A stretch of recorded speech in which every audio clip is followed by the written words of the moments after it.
Constitution club में आयोजित love कुश Ramlila committee की प्रेस कॉन्फ्रेंस में मीडिया को संबोधित करते हुए लीला के प्रेसिडेंट अर्जुन कुमार ने कहा, देश में पहली बार श्री रामेश्वरम धाम मंदिर की थीम पर बने विशाल भव्य 3 मंजिला मंच पर प्रभु श्री राम की लीला का मंचन 3 से 13 अक्टूबर तक होगा और दशहरा पर्व 12 अक्टूबर को होगा।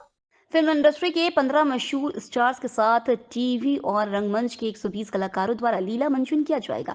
उन्होंने बताया 180 फीट ऊंची क्रेनों द्वारा आकाश मार्ग में 3 विशाल रथों में श्री राम लक्ष्मण, दूसरे रथ में श्री राम की सेना और तीसरे रथ में रावण सवार होंगे। आसमान में राम रावण युद्ध, रावण द्वारा सीताहरण, जटायु वध, हनुमान जी का संजीवनी बूटी लाने से लेकर युद्ध के जीवंत एक्शन सीन देख राम भक्त दंग रह जाएंगे।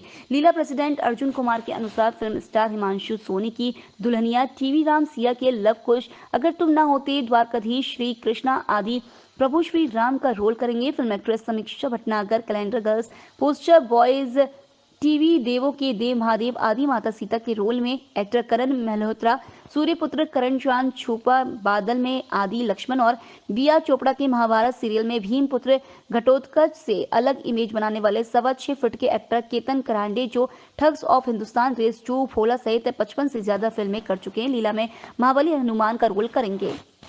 भारत एक कृषि प्रधान देश है। वहीं आज नई दिल्ली के विज्ञान भवन में India pulses and greens association के द्वारा भारत दलहन सेमिनार 2024 का आयोजन किया गया, जिसको लेकर इंडिया पल्सेस एंड ग्रेस संगठन के अध्यक्ष विमल कोठारी ने प्रेस वार्ता का आयोजन किया। विमल कोठारी ने पत्रकारों को संबोधित करते हुए कहा कि देश को दालों के मामले में 2030 तक आत्मनिर्भर बनाना हमारा लक्ष्य है, जिससे हमारे देश के उपभोक्ताओं को अच्छी क्वालिटी की और कम दामों में दाल उपलब्ध हो सके, क्योंकि अभी कुछ दालें बाहर से हमें इम्पोर्ट करनी पड़ती है, जिसके कारण दालों की कीमत उपभोक्ताओं को ज्यादा चुकानी पड़ती है। दाल एक ऐसी चीज है जो छोटे से लेकर बड़े घरों तक में रोजमर्रा की जिंदगी में इस्तेमाल होती है। प्रधानमंत्री 2014 के बनने के बाद पहला बजट पेश किया, वो 21,900 करोड़ से बढ़ा करके 25,000 करोड़, 25,000 करोड़ लेकर आज उस किसानों के बजट को बढ़ाते बढ़ाते किसानों के चेहरे पर कैसे खुशहाली आए, किसानों की उपज कैसे बढ़े, उसकी उपज का मूल्य कैसे ठीक मिले और तरह तरह की समस्याओं का समाधान करने के लिए उस कृषि बजट को बढ़ाते बढ़ाते हमारी मोदी सरकार की 30वें कार्यकाल में अभी जो कृषि बजट आया है वो 1,52,000 करोड़ नहीं 25,000 करोड़ से 1,52 करोड़ 1,52,000 करोड़ माने इतने गुना माने प्रधानमंत्री जी ने बजट किसानों के लिए बढ़ाने का काम किया। किसानों को सशक्त बनाने के लिए प्रधानमंत्री किसान सम्मान निधि के तहत जिस तरह से 2000 वर्ष में 3 बार 2000 इंस्टॉलमेंट मिलती है, तब मैं कहूँगा कि आज लगभग 11 करोड़ किसानों के लिए, लगभग 11 करोड़ किसानों के लिए 3,24,000 करोड़ 31 मार्च तक बोला, 31 मार्च से 30 अप्रैल किया, 30 अप्रैल से 30 जून किया और उसके बाद अक्टूबर कर दिया। अब हमें ये मालूम है कि अक्टूबर के बाद इंपोर्ट खुलेगा या बंद होगा। और यहाँ पे और भी इंटरनेशनल मार्केट से येलो पीस का है, यहाँ पे हमारे जो मार्केट में डंप हो येलो पीस डंप हो रही है। येलो पीस के दाम जो 45 रुपए थे घटकर 35 रुपए हो गए हैं और अगर ये कंटिन्यू रहा इसी तरह रहा तो मेरा अनुमान है कि 32 रुपए हो जाएंगे। तो इससे क्या होगा कि किसान जो है वो जो हमारी जब जो ग्रोइंग जो हमारा रबी सीजन का जो बुआई का समय आएगा उस समय फिर किसान जो वो रिलक्टेंट होंगे कि हम वो हिचकेंगे कि हमको प्रोडक्शन की 30-32 रुपए वो कोई दाल नहीं उगाना चाहेंगे, क्योंकि उनके लिए कोई इंसेंटिव नहीं है। तो वो 30 उनके लिए अदर उसमें नुकसान है, फिर वो दूसरी क्रॉप में शिफ्ट होंगे, तो एक हम विशेष साइकिल में फंस जाएंगे। इसलिए जरूरी है कि इस पे एक बहुत लॉन्ग टर्म पॉलिसी चाहिए। हमें हमारे यील्ड्स बढ़ाने पड़ेंगे, हमें हमारे किसानों को प्रोत्साहन देना पड़ेगा कि वो दूसरे सीरियल से थोड़ा इसमें शिफ्ट करें। उसके लिए सरकार को कुछ सब्सिडी अनाउंस करनी चाहिए दालों के लिए, ताकि हम आत्मनिर्भरता की तरफ, जो सरकार का जो आज जो नारा है कि हमें आत्मनिर्भर होना है, तो हम सचमुच उसकी तरफ बढ़ सकें। गोपालगंज पुलिस को एक बहुत बड़ी उपलब्धि हासिल हुई है। STF SOG 7 DIU और कुचाई कोट थाना की पुलिस ने 50 ग्राम कैलिफोर्नियम एक बहुमूल्य रेडियो एक्टिव पदार्थ की तस्करी करते हुए 3 तस्करों को गिरफ्तार किया है। गिरफ्तार लोगों में मुख्य तस्कर यूपी के कुशीनगर से लेकर तथा और 2 तस्कर जो लाइनर का काम करते हैं वे गोपालगंज निवासी बताए जाते हैं। एसपी स्वर्ण प्रभात ने बताया कि जब्त पदार्थ का प्रयोग न्यूक्लियर रिएक्टर से न्यूक्लियर पावर के उत्पादन और साथ ही कई गंभीर ब्रेन कैंसर जैसी बीमारियों को ठीक करने में भी होता है। इंटरनेट से प्राप्त इंफॉर्मेशन के आधार पर 1 ग्राम की कीमत करीब 17 करोड़ रुपए बताई जा रही है। इस प्रकार 50 ग्राम पदार्थ की कीमत 850 करोड़ रुपए बताई जा रही है। इस पदार्थ को बेचने के लिए तस्कर कई महीनों से कोशिश में था। पुलिस ने गुप्त सूचना के आधार पर यह कार्रवाई की है। एसपी ने बताया कि रेडियो एक्टिव पदार्थ की हैंडलिंग और अग्रतर जांच हेतु एफएसएल की विशेष टीम को बुलाया गया है। डिपार्टमेंट ऑफ एटॉमिक एनर्जी को भी सूचित किया गया है। ये उक्त पदार्थ का टेस्ट लैब रिपोर्ट है। आईआईटी मद्रास में टेस्ट हुआ है। पौंडीचेरी के न्यूक्लियर पावर कंपनी है। पुलिस ने पौंडीचेरी पुलिस से भी संपर्क साधा है। जगाधरी विधानसभा में नॉन स्टॉप विकास कार्य जारी है। विकास कार्यों की श्रृंखला में आज नगर निगम वार्ड नंबर 5 के अंतर्गत जगाधरी अग्रसेन चौक से लेकर सिटी मार्बल व अग्रसेन चौक से लेकर तेजली टिम्बर तक चौड़ीकरण के निर्माण कार्य कृषि मंत्री कंवरपाल गुर्जर ने नारियल फोड़ कर शुभारंभ किया। कृषि मंत्री कंवरपाल गुर्जर ने नारियल फोड़ कर शुभारंभ किया। 82 लाख की लागत से यह कार्य किया जाएगा। जगाधरी में निरंतर विकास कार्य चल रहे हैं। कृषि मंत्री ने कहा कि जगाधरी में हो रहे विकास कार्यों से जगाधरी अब विकसित जगाधरी की ओर अग्रसर हो रहा है। हाँ देखिए, ये सड़क थोड़ी हमारी अभी रह गई थी। जब पहले काम किया था तो मैं समझता हूँ जो काम था उसको थोड़ा और बढ़ा दिया था, उसकी वजह से ये काम कुछ रह गया था। लेकिन अभी ये काम मंजूर हो गया और आज की शुरुआत कर रहे हैं। 81 लाख रुपए की लागत से ये सारा का सारा काम जो है दोनों वाली कंप्लीट हो जाएगा। और मैं समझता हूँ इससे काफ़ी लाभ होगा, यहाँ सुंदरता का भी और पैसे भी इससे फायदा होगा। हाँ, निश्चित तौर से जो भी हमारे काम है वो बहुत तेज़ गति के साथ इस टाइम चल रहे हैं। हमारी गलियाँ नालियाँ सड़क वगैरह जो भी सारे के सारे काम लगभग हमारे काफ़ी काम कंप्लीट है। कुछ काम अभी प्रोसेस में है, जल्दी सारे काम पूरे होंगे। पूरा मामला जनपद बहराइच की ग्राम पंचायत चफरिया के सोसाइटी के पास का है, जहां पर बिजली के पोल से करंट उतर रहा था। यह करंट पिछले 1 हफ्ते से लगातार उतर रहा था, जिसकी सूचना सब स्टेशन कैलाशपुरी बिजली विभाग को दी गई। लेकिन बिजली विभाग द्वारा इस पर ध्यान नहीं दिया गया, जिसको लेकर ग्रामीणों में काफी दुख है और बिजली विभाग के प्रति आक्रोश भी है, क्योंकि बिजली विभाग द्वारा ध्यान न देने की वजह से बड़ी दुर्घटना हो गई है, जिसमें एक मवेशी की जान गई और कई लोग बाल बाल बचे। मौके पर पहुंचे ग्राम प्रधान अजीज अहमद और पप्पू तिवारी ने भी बिजली विभाग सब स्टेशन कैलाशपुरी के जिम्मेदारों की खोली। जगाधरी विधानसभा में नॉन स्टॉप विकास कार्य जारी है। विकास कार्यों की श्रृंखला में आज नगर निगम वार्ड नंबर 5 के अंतर्गत जगाधरी अग्रसेन चौक से लेकर सिटी मार्बल व अग्रसेन चौक से लेकर तेजली टिम्बर तक चौड़ीकरण के निर्माण कार्य कृषि मंत्री कंवरपाल गुर्जर ने नारियल फोड़ कर शुभारंभ किया।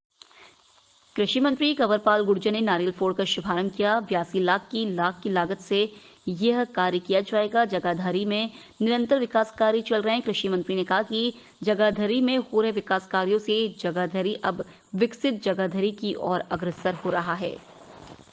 हाँ देखिए, ये सड़क थोड़ी हमारी अभी रह गई थी। जब पहले काम किया था तो मैं समझता हूँ जो काम था उसको थोड़ा और बढ़ा दिया था, उसकी वजह से ये काम कुछ रह गया था। लेकिन अभी ये काम मंजूर हो गया और आज की शुरुआत कर रहे हैं। 81 लाख रुपए की लागत से ये सारा का सारा काम जो है दोनों वाली कंप्लीट हो जाएगा। और मैं समझता हूँ इससे काफ़ी लाभ होगा, यहाँ सुंदरता का भी और पैसे भी इससे फायदा होगा। हाँ, निश्चित तौर से जो भी हमारे काम है वो बहुत तेज़ गति के साथ इस टाइम चल रहे हैं। हमारी गलियाँ नालियाँ सड़क वगैरह जो भी सारे के सारे काम लगभग हमारे काफ़ी काम कंप्लीट है। कुछ काम अभी प्रोसेस में है, जल्दी सारे काम पूरे होंगे। तितल में आज आम आदमी पार्टी के कार्यकर्ताओं ने पार्टी के शिक्षाविद के उपाध्यक्ष सतवीर गोयल के नेतृत्व में युवा चौक पर दिनेश फोगाट के सम्मान में और उनके समर्थन में प्रदर्शन किया।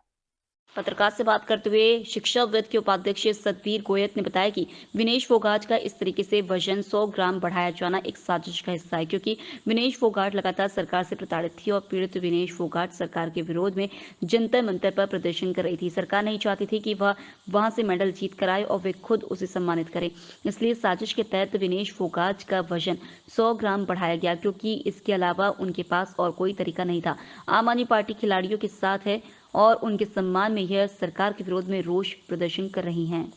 जंतर मंतर के ऊपर जिस दिन नई संसद का उद्घाटन हमारे प्रधानमंत्री जी करने जा रहे थे, उस दिन इन बेटियों को सड़कों के ऊपर पुलिस की बूटों के नीचे रगड़ा जा रहा था। ये बहुत अपमान की बात थी। अगर वही बेटियां देश का सम्मान ऊंचा करते हुए गोल्ड मेडल लेके केंद्र सरकार के हमारे नेताओं के सामने आएंगी तो वो किन नज़रों से उनके साथ बात करेंगे। वो उनके पास कोई मेडल नहीं होना चाहिए। इस तरह का इंतज़ाम सिर्फ उनका ओवरवेट करवा के ही किया जा सकता था, वरना तो वो सिल्वर ला के भी उनके सामने जाना पड़ता। अनुराग डांडा ने एक कार इतने नीचे तक गिर सकती है, इसका अंदाज़ा भी नहीं लगाया जा सकता। वरना तो 10 आदमियों की टीम होती है जो मिनट की गतिविधि प्लेयर के ऊपर रखती है। ये ओलंपिक गेम था, कोई छोटा मोटा गेम नहीं था। वो क्या खाती है, क्या पहनती है, उसका वेट ज़्यादा ना हो जाए, उन 10 आदमियों की जिम्मेवारी थी। वो 10 आदमी कर क्या रहे थे, उसका वेट ओवर हो कैसे गया। क्योंकि खिलाड़ी का काम वहाँ होता है सिर्फ गेम के ऊपर फोकस करना और जीतना। बाकी का जो काम है वो टीम का होता है। और वो टीम जो उनके साथ गई हुई थी, कहीं ना कहीं उसने साजिश करके ओवरवेट करवाया। और वो ओवरवेट किसी टीम कोच की हिम्मत नहीं हो सकती, बिना बड़ी साजिश के ये ऐसा काम किया नहीं जा सकता। बांग्लादेश में हिंदुओं पर हो रहे अत्याचार और हिंसा को लेकर हिंदुस्तान में आक्रोश का माहौल देखने को मिल रहा है और देश के अलग अलग कोने में धरना प्रदर्शन देखने को मिल रहे हैं। राजधानी दिल्ली के नांगलोई इलाके में मुस्लिम समुदाय के लोग इकट्ठा हुए और सभी ने मिलकर बांग्लादेश में हिंदुओं पर हो रहे अत्याचार के खिलाफ अपना आक्रोश व्यक्त किया। इस दौरान बांग्लादेश के खिलाफ जमकर नारेबाजी भी की गई। प्रदर्शनकारी मुस्लिम समुदाय के लोगों का कहना है कि हम बांग्लादेश के हिंदुओं के साथ खड़े हैं। उन्होंने कहा कि बांग्लादेश के हिंदू भाई अपने आप को अकेला ना समझा, हिंदुस्तान का मुसलमान उनके साथ खड़ा हुआ है। मैं अल्ताफ अली एक सामाजिक कार्यकर्ता हूँ। आज इस जो है बैनर के तहत हम लोग ये पूरी दुनिया में संदेश देना चाहते हैं और बांग्लादेश की सरकार को, बांग्लादेश की आवाम को भी मैं ये संदेश देना चाहता हूँ कि आपकी जो दिमाग में खुराफात है वो सरकार के साथ ही, जो नाइतफाकियत है वो सरकार के साथ, इंसानियत के खिलाफ नहीं होना चाहिए। उस इंसानियत को आप दागदार मत करो। उसमें हमारे हिंदू भाई भी हैं, कहीं मुस्लिम भाई भी हैं, कहीं भी इसी बांग्लादेश जो साथ हो रहा है वो कहीं भी हो सकता है, दुनिया के किसी भी मुल्क में हो सकता है। लेकिन मैं सभी दुनिया वालों के मुल्क में से जितने भी जगह इस तरह के इस्तेमाल पैदा हो रहे हैं उनसे मैं अपील करना चाहता हूँ कि आप लोग इंसानियत को दागदार मत करो। सरकार के खिलाफ आपके दिमाग में कोई बात हो सकती, किसी के बात से आप असहमत हो तो आप सरकार के खिलाफ प्रोटेस्ट कीजिए, लेकिन इंसानियत को बरकरार बनाए रखिए, अपने भाईचारा को बनाए रखिए। जो आपके पड़ोसी हैं, चाहे हिंदू हो चाहे मुस्लिम हो, उनको आप परेशान मत कीजिए। ये खबरें आ रही है कुछ टीवी चैनलों के माध्यम से कि उनके पूजा घरों के अलग जो अकलियत में है उनको परेशान किया जा रहा है, उनको परेशान, उनकी दुकानों को तोड़ा जा रहा है, उनके पूजा घरों को तोड़ा जा रहा है। इस तरह की जो खबरें अगर उसमें सच्चाई है तो मैं इस बैनर के माध्यम से कहना चाहता हूँ और अपील करना चाहता हूँ कि इस पर रोक लगाई जाए और दुनिया में इंसानियत और भाईचारा को जिंदा रखा जाए। बांग्लादेश में जिस तरीके से तख्ता पलट होने के बाद हिंदुओं पे अत्याचार की बातें सामने आ रही हैं, उस पे हिंदुस्तान के मुसलमानों में भी नाराजगी देखने को मिल रही है। ऐसा ही एक मामला दिल्ली के नांगलोई क्षेत्र में देखने को मिल रहा है, जहां हिंदुओं पर अत्याचार को लेकर मुसलमानों का इकट्ठा होना देखा जा सकता है। तो हम जानते हैं उनसे कि किस तरीके की उनकी नाराजगी है। जिस तरीके से बांग्लादेश में चल रहा है और आप लोग आंदोलन कर रहे हैं, इसको लेकर धरने कर रहे हैं, इसके बारे में कुछ बताइए। देखिए, जिस तरीके से नंगा नाच हो रहा है, वहाँ पर जो सत्ता परिवर्तन की बात हुई थी वो सांप्रदायिकता में बदलती जा रही, नाकाबिले माफी है। जिस तरीके से माइनॉरिटी पे खासकर हिंदू लोगों के साथ उनके धार्मिक स्थलों को तोड़ा जा रहा है, उनके साथ अत्याचार किया जा रहा है, उसके खिलाफ हम लोगों ने धरना प्रदर्शन किया है। हम ये संदेश देना चाहते हैं कि हमारा जो मुल्क है, हिंदुस्तान है, वो सबके साथ खड़ा हुआ है। चाहे लोग फिलिस्तीन को लोग मर रहे हों, चाहे यूक्रेन के मर रहे हों, चाहे बांग्लादेश के हों, चाहे हमारे हिंदुस्तान के हों, जहाँ भी अत्याचार हो रहा हो, ऐसे लोगों पर जिनका कोई कसूर नहीं है, उनके साथ पूरा हिंदुस्तान खड़ा है। ना सिर्फ हम खड़े हैं, हमारे जो सेकुलर हिंदू लोग हैं वो भी हमारे साथ खड़े हैं। आपने देखा कि जिस तरीके से हमने आज सुबह जो अंतर्राष्ट्रीय आदिवासी दिवस यात्रा, कलश यात्रा निकाली थी, उसमें हमने छबील लगाई। छबील इसलिए लगाई ताकि एक पैगाम दे सके। इस्लाम का पैगाम है मोहब्बत, शांति, प्यार, मोहब्बत, एकता। एक दूसरे की सद्भावना, वही संदेश हम देना चाहते थे। यही प्रदर्शन हमने ये किया, इसलिए किया है ताकि उन लोगों को एक मैसेज आए और उन्हें समझना चाहिए 1971 में जिस तरीके से हिंदुस्तान ने बांग्लादेश को आज़ाद कराया, उसे भूलना नहीं चाहिए। हिंदुस्तान वो मुल्क है जहाँ पर सबसे ज़्यादा मेजॉरिटी ऑफ पीपल है वो हिंदू भाई हमारे, और हिंदू भाइयों के अगर धार्मिक स्थलों पे कोई उनके साथ घटना होती है या उनका अत्याचार होता है तो यहाँ का मुसलमान कंधे से कंधा मिलाकर उनके साथ खड़ा है। और मीडिया से मैं कहना चाहता हूँ सही रिपोर्ट दिखाएं, सही सच दिखाएं ताकि एक मैसेज आए। होता क्या है, मीडिया मिर्च मसाला लगा इस तरह पेश करता है जैसे कि सभी लोग उनके दुश्मन हैं। एक बात और कहना चाहता हूँ, एक तस्वीर और भी सामने आई है कि वहाँ पर जो मदरसे के बच्चे हैं और मस्जिदों से भी ऐलान हो रहा है कि जो हिंदू धार्मिक स्थल हैं उनको बचाया जाए, यही पैगाम होना चाहिए। लेकिन जिन्होंने भी हिंदू धार्मिक स्थलों पर अत्याचार किया है, उन्हें तोड़ा है, उनको माफ़ी नहीं मिलनी चाहिए। हिंदुस्तान एक संदेश देता है, देखिए हम अलग अलग धार्मिक प्रवृत्ति के लोग हैं, हमारी पूजा पद्धति अलग है, हमारा पहनावा अलग है, हमारा खाना अलग है, हमारी ज़बान अलग है, लेकिन फिर भी एक मोती की तरह इस हिंदुस्तान को एकता में सजाए रखे और सजाए रखेंगे। धन्यवाद। यहाँ पर लगातार हिंदुस्तान के जो मुसलमान हैं वो लगातार बांग्लादेश के हिंदुओं के लिए आवाज उठाते नजर आ रहे हैं। ये अपने आप में एकता की एक बड़ी मिसाल देखने को मिल रही है। हरदोई के चर्चित अधिवक्ता हत्याकांड में शामिल मुख्य शूटर मुठभेड़ में गिरफ्तार। कलियावा थाना क्षेत्र में हुई पुलिस से मुठभेड़ में गोली लगने से घायल हुआ 25,000 का इनामी शूटर लल्ला महावर। घायल शूटर को इलाज के लिए भेजा गया मेडिकल कॉलेज। शूटर के पास से एक देसी तमंचा व घटना में इस्तेमाल मोटरसाइकिल बरामद। अधिवक्ता कनिष्क मेहरोत्रा की गोली मारकर की थी हत्या। हत्याकांड के बाद से चल रहा था फरार। एसपी नीरज जादौन के निर्देशन में कई टीमें कर रही थी वांछित शूटरों की तलाश। अभी भी घटना में शामिल 2 शूटर चल रहे फरार। पुलिस ने फरार शूटरों पर रखा है 25,000 का इनाम। हत्याकांड मामले में अभी तक 5 लोग भेजे जा चुके हैं जेल। शहर कोतवाली क्षेत्र के सिनेमा चौराहा स्थित आवास में शूटरों ने गोली मारकर की थी हत्या। क्या मुठभेड़ हुई है, किस मामले में वांछित था और कैसे मुठभेड़ हुई, क्या बरामदगी वगैरह है इसके पास? जैसा कि आप जानते हैं कि कुछ दिनों पूर्व यहाँ के एक वरिष्ठ अधिवक्ता श्री कनिष्क मेहरोत्रा जी की हत्या की थी अज्ञात बदमाशों ने। उस केस का पुलिस ने पर्दाफाश किया था, कुछ लोगों की गिरफ्तारी की गई थी। जो मेन शूटर था लल्ला जोगी, जिसकी हम तलाश कर रहे थे, और माननीय न्यायालय ने जिसके विरुद्ध MPW जारी किया रखा था और हरदोई पुलिस ने उसके ऊपर 25,000 का इनाम घोषित कर रखा था। उसकी तलाश में हमारी टीम लगी हुई थी। तो आज उसकी तलाश में चेकिंग चल रही थी, तो चेकिंग के दौरान एक व्यक्ति भागा, तो उसका हम लोगों ने पीछा किया।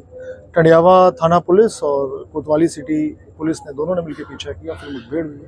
आत्मरक्षा पुलिस ने भी फायरिंग की जो उसके पैर में लगी है। इसके पास से एक मोटरसाइकिल जो कि घटना में प्रयुक्त हुई थी वो बरामद हुई है। एक कंट्रीमेट तमंचा बरामद हुआ है। मोटरसाइकिल को हम लोग ट्रेस कर रहे हैं कि कहाँ से इसको मोटरसाइकिल मिली है। मेरी इनिशियल इससे पूछताछ हुई है तो इसने पूरी घटनाक्रम बताया है। और इसके साथ जो अन्य 2 साथी इसके फरार चल रहे हैं उसके विरुद्ध भी माननीय न्यायालय ने MPW घोषित कर रखा है, डिक्लेयर कर रखा है। साथ ही साथ हम लोगों ने उस पर 25,000 का इनाम घोषित कर रखा है।